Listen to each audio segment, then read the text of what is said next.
হুগলিতে গণতন্ত্র বেড়েছে 2011 পরে? মানুষ ভোট দিতে পারে?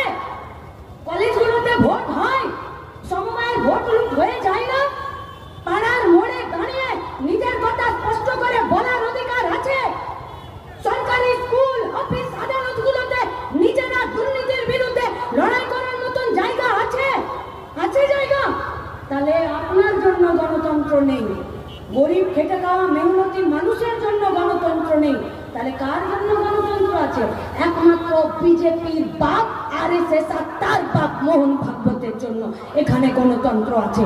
তাহলে যে গণতন্ত্র শুধুমাত্র বিজেপিকে বাড়তে দেয়, যে গণতন্ত্র শুধুমাত্র দাঙ্গাকারীদেরকে বাড়তে দেয়, যে গণতন্ত্র এই দেশ বেঁচে দেওয়ার, তার শিল্প বেঁচে দেওয়ার, তার সম্পদ বেঁচে দেওয়ার বিজেপি পার্টিটাকে বাড়তে দেয়, সেই গণতন্ত্রের প্রচারিত আমরা হব না।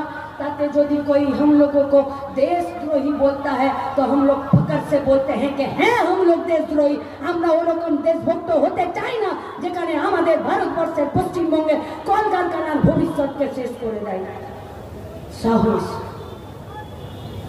মাথা পরিষ্কার আর মেরুদণ্ডটা সোজা রেখে কাজ করতে হবে। হুগলি জেলা এত তাড়াতাড়ি আমাদের রক্ত ঠান্ডা হয়ে যেতে পারে না। রাজা রামমোহন রায়ের কথা বলেছে, কানাইলাল দত্তের কথা বলেছে। এই পাশের জেলা বর্ধমান, ওখানে একজন বিপ্লবী ছিলেন শিরিশচন্দ্র। কানাইলাল দত্তের ফাঁসি কেন হয়েছিল?